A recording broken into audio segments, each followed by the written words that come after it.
Hello everyone and welcome back to Zaclit Educational channel. So in this video we are going to know the last minute important tips for the UGC NET environmental science subject for both paper 1 and paper 2. So these tips will be very helpful for you because you have prepared well, the examination is on your door. So let's know these tips to crack our JRF or NET LS goal.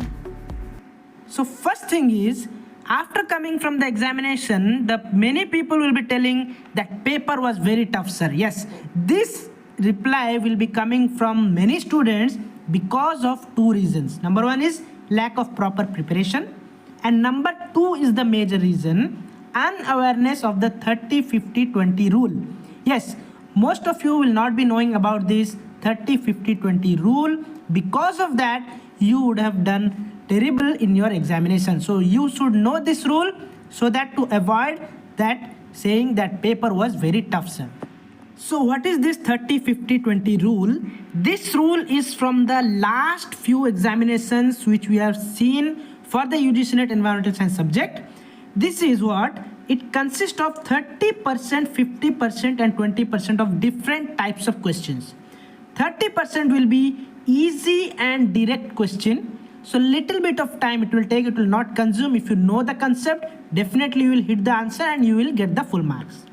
And 50% of the questions, both in paper 1 and paper 2, I am telling, will be of moderate level and little bit of more concept is required. So 30% easy and direct will be coming, 50% moderate and conceptual time will be coming.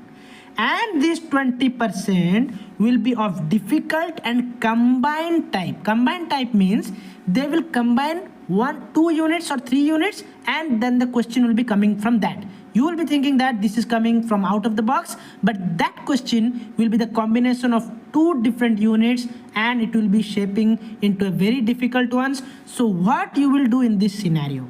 In this scenario, to save the time, to save the concentration and for the peace of mind, you have to keep moving forward. Yes, from question number 1 to 150, consisting of both paper 1 and paper 2, you should just move on in your first attempt. That is, for the first time, if you are starting the exam, you have to move on and just do all those 30% easy and direct questions. 30%, I am telling it can be 25 also, 35 also, but it will come around this. So if you are solving those easy and direct questions, the brain will send the signal that yes, I am doing correct, I am on the right path and I will definitely crack JRF this time. So this will not give you much of tension if you are stuck in these 20% of difficult and combined type of question. Yes, I will clear this thing. Just mark and review, and then after completing all 150 questions, you should come back and check those 20% difficult and combined. Before that, you should attend these 50% moderate and conceptual type. First in one go, 30% easy and direct questions you will do, and you have been gaining the confidence, and then you can go ahead with the moderate and then difficult type. So never waste more time in a single question. Mark for review and move to next question. So if you are wasting more time in a single question, which is from this 20%, then you will leave this 30 and 50%, that is 80% of the questions you will be leaving, and then you will come up with a very bad mood. Let's move on to the next step. Next is paper 1 and paper 2, don't miss out anything. You should attempt all 150 questions. Nobody should come and tell that, sir, I left these many questions. If you leave one question, then you may regret that for one question I missed JRF or I missed NET LS. So you should manage your time accordingly. Keep an eye on the timer. The timer will be clicking on there. So that ticking of timer should be very, very appropriate with your timing. You should manage how paper 1 and paper 2 will be over.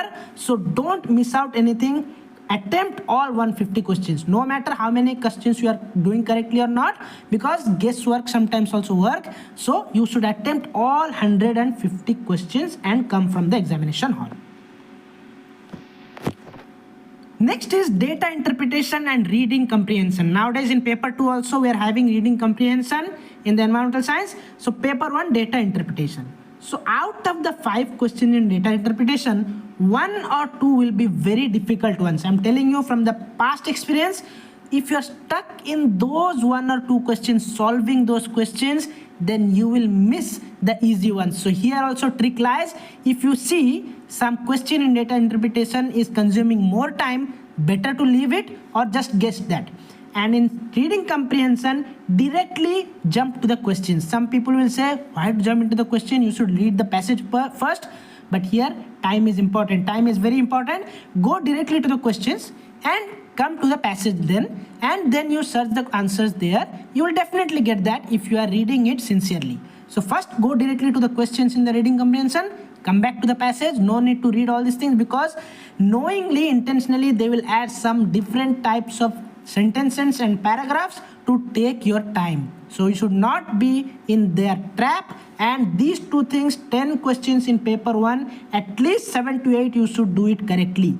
Even if you are skipping that 1 or 2 danger question, you should get full marks from these two areas, because it will help you to score more marks.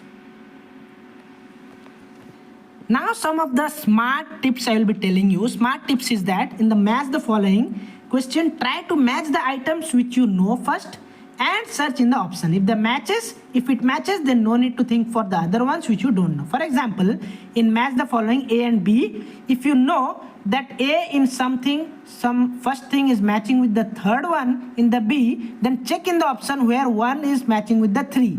If it is in the single option, then just click on that and move ahead. No need to check for other thing. You should be confident enough to say that yes, 1 should definitely match with 3, and then if it is in the only one option, then you can directly hit that. No need to check for all the 3 or 4 options which will be given in the columns. So that is the first thing. I know you will be doing that thing, and this you should continue. Next is in assertion and reasoning. Many of you are confused. For that, the tip is first try to find if any statement is false. Yes, if you are 100% sure that if any statement is false, then what you will be doing? Assertion is false or reason is false, then you will get the answer. Then if it is not a false statement, both are correct statement, then you should analyze whether the assertion is giving the correct explanation of R. So the R is giving the correct explanation of assertion or not. That is the secondary thing. But if you know whichever is false, then you have to hit that option and you will get the marks. Next is read carefully where it is mentioned not. Yes, in some questions it will be mentioned, find out the statements which is not considered this, which is not according to this. So if you are not careful and skipping this not thing, you will be thinking that it is asking which is the thing, which is the criteria, and you will hit that option, because they will intentionally give those options which will be under that thing, and you will get a big 0. So read carefully where it is mentioned not.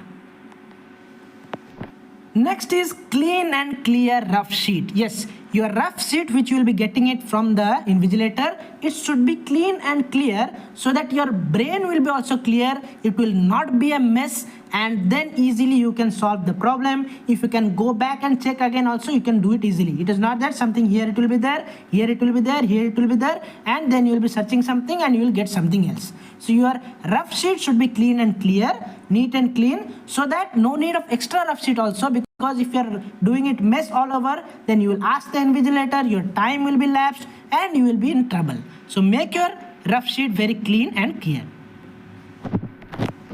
Then is act smartly for the numericals. Yes, some numericals will be coming. If you know solve the problem, if you know the formula, you will get the answer. But if you don't know the formula, how to solve the numerical, don't waste your time. Simply do what thing is that either multiply or divide the numbers which are given in the question. In question, some values will be given. Either multiply A with C, B with C, or divide with that.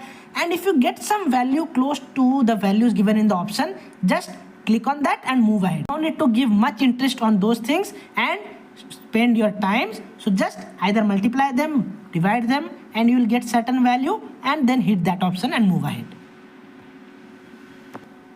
Next is if any question you are confused between two options. Yes, many often it happens. If in two options you are confused, then select the one which came in your mind first. Yes, somewhere during a revision, your preparation, you have come across that. That's why that thing came into your mind first. So whichever is coming in your mind first, select that option, and most of the time that option is only correct. So this is from the experience I'm telling. Next is in numerical question, be attentive about the correct unit for conversion. You have done all the numerical, you have put the formula correctly, done the calculation, and then you forgot to convert it to the unit from kg to gram, milliliter to liter. Then you will select the wrong option because they will again intentionally give the wrong unit option. So you have to be attentive about correcting the conversion unit before you attend any numerical. Next is the most important thing. If you feel nervous in between, we all are human beings. If you feel nervous in between, take few second break. Make yourself comfortable, sip some water, then again resume the game. That game means the game of getting JRF, getting LS. Why you have started this preparation? Just because to reach your goal. So when you feel like quitting, think about why you started this journey, why you came this place to attend this exam, because it all depends on your goal. So these things should not demotivate you. If 2 or 3 questions are not getting correctly in your examination time, don't lose hope. Whatever you have prepared, questions are coming from there. They will come from there. You should be confident enough, and you should be very much confident that yes, this time I will be getting the JRF. So all my best wishes are always with you, as I say every time. So all the very best for the examination. See you guys in our next video. Till then, keep smiling and believe in yourself.